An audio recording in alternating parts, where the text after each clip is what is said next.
First of all, the Nigerian federal government is now tired of its people going to another person's country and crowning themselves chiefs and kings. They are not tired. So this is the move they've made now. Nigeria has banned the title of IGBO. This is actually a good news that the Nigerian government has finally banned the title of IGBO in diaspora, IGBO in China, IGBO in South Africa, IGBO in Ghana, IGBO. In fact, we don't want it anymore. Let us have some peace of mind. Let the Igbos breathe. So I'm going to be sharing the videos of what is currently happening, how the Nigerian government banned the title of IGBO.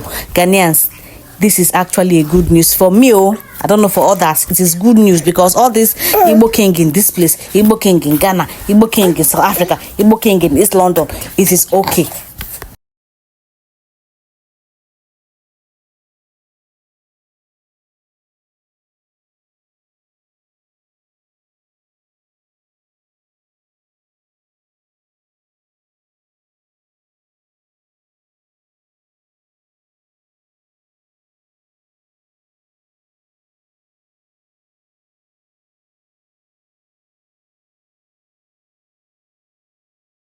First of all, the Nigerian federal government is now tired of its people going to another person's country and crowning themselves chiefs and kings. They are not tired. So this is the move they've made now. Nigeria has banned the title of IGBO abroad, calling it embarrassing. Following protests in South Africa. The coronation of the title bearers in foreign countries has also been banned by the IGBO Socio-Cultural Organization. Socio-Cultural Organization. Anyways, them banning it alone is not enough. They should enforce it because some of these people, they are very, very stubborn. It's like they want that kingship title. They're very, very stubborn. So they should enforce it. Ohanieze bans IGBO title outside Igbo land, moves against practice in diaspora. So now that they have been banned, I'm sure our politicians have heard. So nobody in Ghana should come and be calling himself IGBO again. Nobody, because it has been banned. Let nobody come and say the community is not make nobody try more because now it has been banned by the federal government. Why? You go another country, God bless you. You make some more money, you want to crown yourself chief. And unfortunately, you see in Ghana, we did it diplomatically and then they were insulting us. South Africans, they took it on the streets. And sadly, people that were doing genuine business, money, their own business, their shop got bent. You understand? It is just unfortunate that because of one person's greed or quest for power, title, it happened that way. So it is official. Nobody has the right to call themselves IGBO in Ghana again. It has been banned by the federal government. So in this move, I think is the right thing. So, the host, Ghana, South Africa, and the rest that they are trying to do this IGBO, they will relax. Because right now, it has been banned. Nobody has the right to make themselves easy of anything again. But wait, can't they go to North Korea and go and do themselves IGBO of North Korea? Can't they go to North Korea and go and try this thing? I want this message for Nigerians who live in South Africa. Specifically for Nigerians who lives in South Africa. I don't care illegally or legally. I have no problem with other nations. I have no problems with Zimbabweans. I have no problems with Botswana, Namibians, Somalians, Ethiopia who live in. I have no problem. It's so unfortunate other African nations are catching strays because of Nigerians. For me, it's not about content. If I wanted to do content, I would have told stories because that's what I do for my content.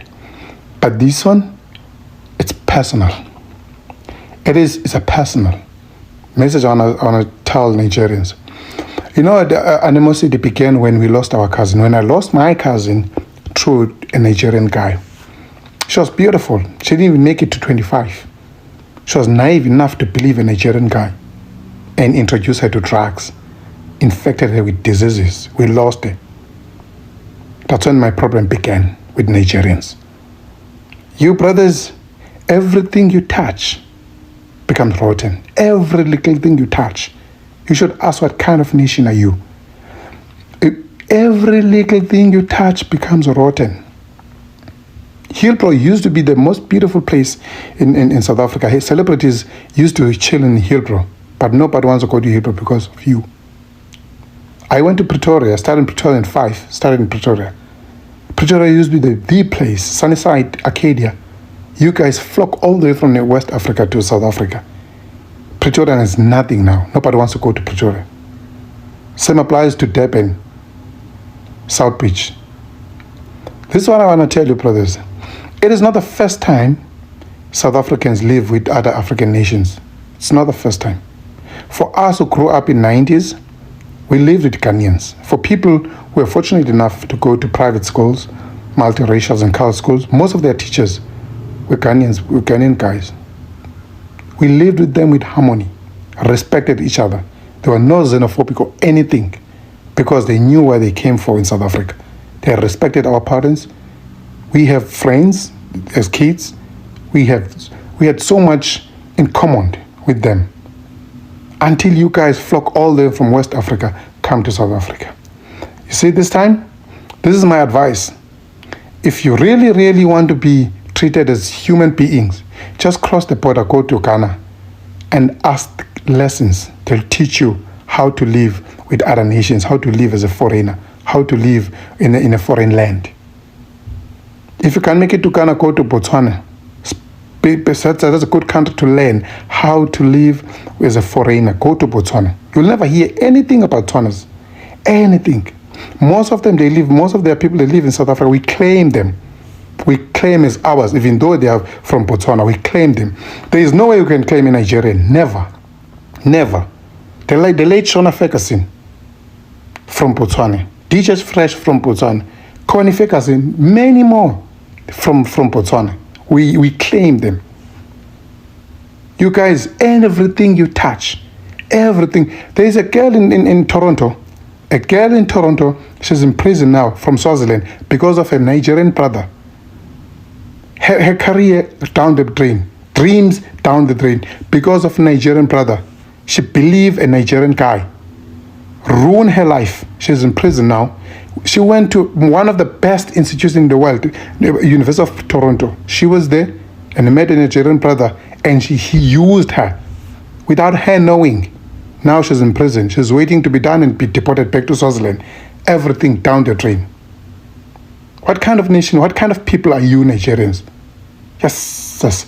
About this one, this is the last one, I'm telling you, this is the last warning. Had anything happened, if anything happened to our queen, Mrs. Mangobes, or Mrs. Zuma, anything happens to her, Jonga, I'll compose on you. And if anything happens to her, Jonga, I'll compose on you. I caught him bang your meal, I caught him bang your meal. Just say, anything happened to her or her family, Jonga.